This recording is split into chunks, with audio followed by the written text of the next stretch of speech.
Bon, je vous l'ai déjà dit du côté de chez Marvel, mais les auteurs, ils kiffent vraiment les univers alternatifs parce qu'ils peuvent foutre la merde comme ils veulent en mode apocalypse à la Mad Max sans aucune répercussion. Et en vrai, cette passion pour les futurs qui donnent vraiment pas envie d'y voir grandir notre descendance est aussi bien présente chez DC. Genre, vous savez bien qu'on veut faire un bon futur dystopique qui commence bien fort, on envoie des bombes nucléaires. Et bien Wonder Woman Dead Earth ne déroge pas à la règle. Dans ce monde, les humains ont merdé et la fonte des glaces plus la pollution menaçaient un petit peu tout le monde, au point que les Amazones sur leur île, elles se voyaient déjà sous la flotte. Et ils ont donc voulu négocier de l'aide avec les gouvernements du monde, sauf que les humains, ils partagent pas de ouf. Du coup, il y a une guerre humain versus Amazon. Les humains, ils balancent quand même leurs bombes nucléaires sur l'île des Amazones. Superman s'en mêle et Wonder Woman est ultra vénère d'avoir perdu son peuple. Elle fait tomber ses bracelets et lui pète la gueule si fort à travers le globe qu'elle cause un véritable cataclysme planétaire et bute l'homme d'acier au passage. Comme quoi, faut vraiment pas la faire chier. Des centaines d'années plus tard, alors qu'elle faisait dodo tranquille dans un cocon où l'avait laissé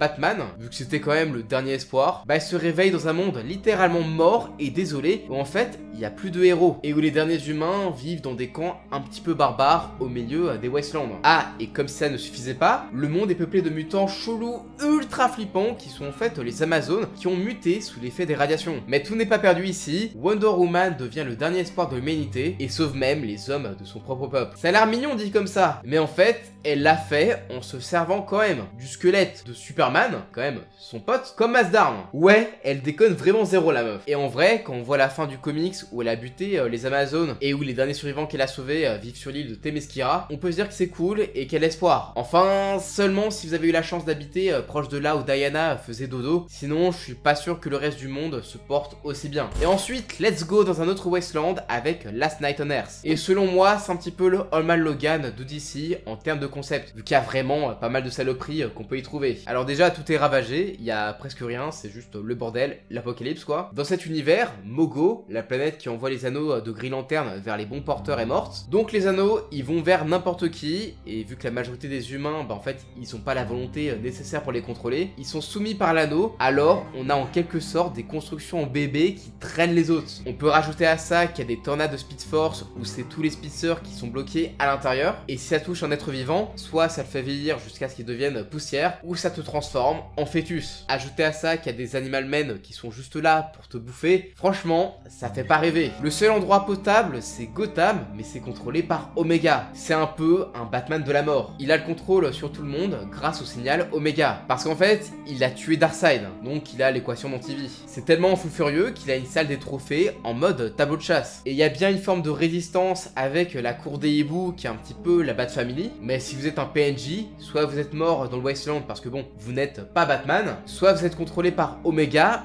ou juste vous êtes terré sous terre, mais on va dire que c'est pas fameux. Encore heureux que ce qu'il reste de l'univers d'ici a réussi à vaincre Omega, vu que ça finit bien avec notamment un bébé Superman qui est venu sur la Terre grâce à une machine de Lex Luthor qui apporte finalement de l'espoir. Et quand on parle de futur alternatif de chez DC, ceux qui comme moi sont nés dans les années 90 pensent forcément à l'univers du dessin animé Batman la relève. Et franchement, dans le dessin animé, ça va, genre le futur, il est pas si dégueu. Par contre, dans les adaptations comics, c'est beaucoup moins sympa. Genre dans New 52 Future's Ends, avant que Terry McGinnis ne reboot son futur, le monde il est juste anéanti. Il n'y a plus vraiment de héros survivants. Le satellite Brother Eye, qui est une IA créée par Batman et Mister Terrific, a pris le contrôle de la Terre et il transforme ce qu'il veut en soldats cyborg juste terrifiant. C'est quand même ultra dégueulasse quoi. Puis genre regardez ce qu'il a fait de Bruce pour aller choper Terry dans le passé. Genre il a une tête Joker, enfin c'est quand même dégueu quoi. Et même sur la Terre 50, qui est une Terre parallèle au dessin animé Batman Beyond, le futur, il pue du cul. Alors pas autant parce qu'il y a quand même des humains vivants, mais ça reste quand même une grosse dictature dirigée par les Justice Lords, et leur Superman qui fait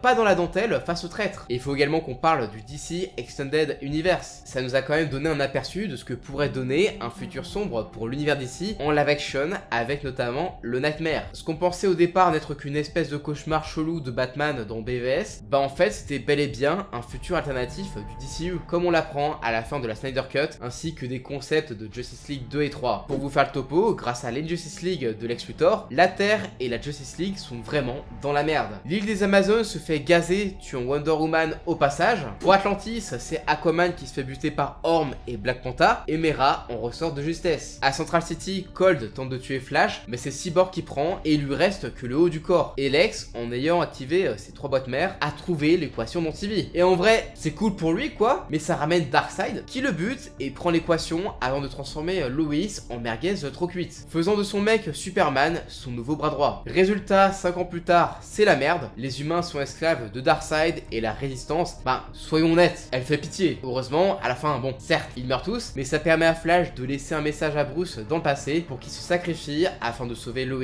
de Darkseid, histoire de vénérer Superman pour qu'il finisse le dieu d'Apocalypse au lieu de devenir sa soumise.